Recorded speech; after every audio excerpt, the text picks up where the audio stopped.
I call Dennis O'Rourke. Thank you, Mr Speaker. Listening to Mr Seymour justifying why he is going to vote for this bill seemed to me a little bit like listening to a turkey voting for a midwinter Christmas, because it just didn't make sense. In fact, his whole argument was weird, and it didn't at all explain his flip-flops originally opposing the bill and now supporting it.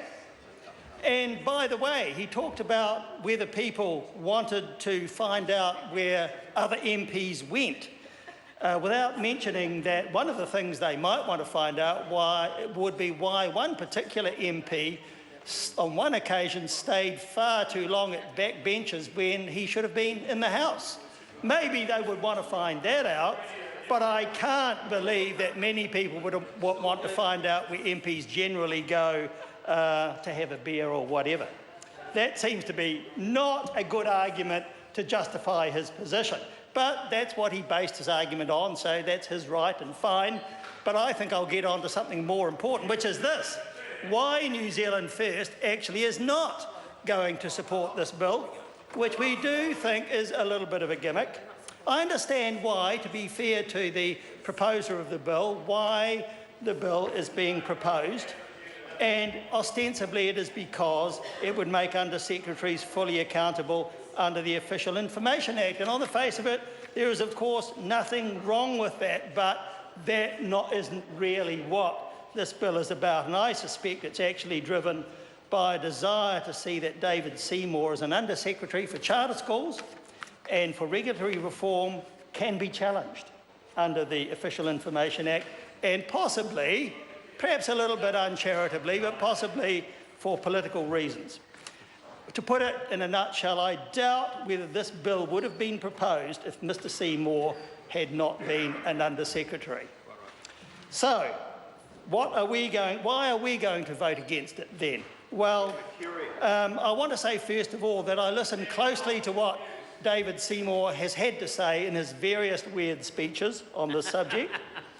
And he started off, of course, by originally opposing it, and he said that the bill was, quote, inconsequential in every practical sense, unquote. Just like the member. Given that all his actions as Under-Secretary would be copied to his supervising minister, and an OIA would be better used to discover those decisions from the minister direct. And we totally agree. We cannot understand why anyone would waste an OIA on David Seymour when they could get the information from a much better source, in particular the minister. So what is the point of doing an OIA to David Seymour or indeed other Under-Secretaries? There isn't any, so what therefore is the point of this bill? Answer: not a hell of a lot, Mr Speaker, not a hell of a lot. And in Mr Seymour's original first reading speech, he said that the Official Information Act was there to, quote, keep tabs on what the executive was doing, unquote, apparently believing that he wasn't part of the executive and that therefore this bill would mean that, quote, we have now abandoned that principle, unquote. He strangely saw himself as not part of the government executive because he was just a lowly Under-Secretary. And again, I totally agree. But now he seems to have woken up to the fact that actually he did join the government in an executive position, so he now supports the bill. And good for him, because he accepts that he should be part of that transparency process. But as I've said, anyone actually wanting information would be better to go direct to the minister. Now, what the bill actually does is to redefine the term, quote, Minister of the Crown to include Parliamentary Under-Secretaries. A very weird definition, I would have to say, of the term Minister of the Crown. Very weird definition. And when I think of that definition applying to David Seymour, I shudder. Surely he can't be a Minister of the Crown after a few months in Parliament. I mean, I can barely sleep at night considering that possibility. So for that reason, New Zealand First sought no amendment to the bill because we think it's appropriate just to oppose it at this stage. It cannot possibly achieve anything useful. The better source of official information would be to the actual minister responsible, not to a parliamentary Under-Secretary because of some weird definition that they are included in the term Minister of the Crown.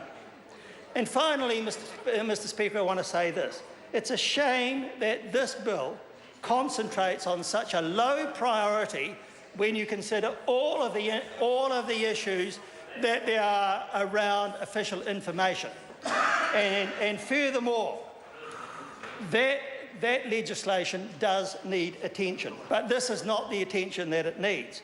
Government agencies and local government too often do not genuinely comply with requests for official information and flout the obvious intention of the Act to provide information to the public whenever it is possible for them to do so. Instead, they tend to take the opposite tack, which is to withhold information as much as they possibly can and to make it as hard as possible for people to get that information. That's the reality, and that's the reform that this bill really needs.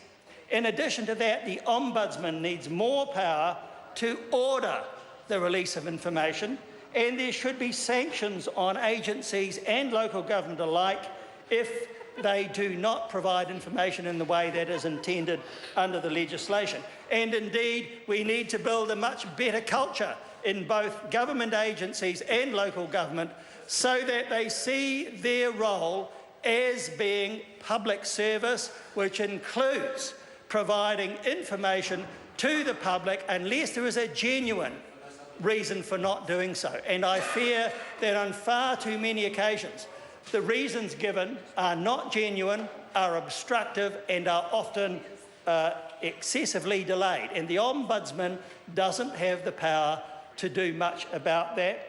Those are the sorts of reforms that this legislation needs, not this silly little bill looking at the most minor possible issue which will make little or no progress towards a better official information regime in this country. So we are voting opposing the bill, voting against it, in protest, A, that so much time and effort is being put in this when it could be put to much better use to make genuine and much needed reforms of the Official Information Act. This bill is not needed, it'll achieve nothing. It's really about David Seymour. It wouldn't have been proposed at all if he hadn't been an Under-Secretary. We do not agree with the Labor Party on this. They shouldn't have done this. This is a waste of time and effort, and it's most inappropriate, and we will be voting against it. Call David Bennett.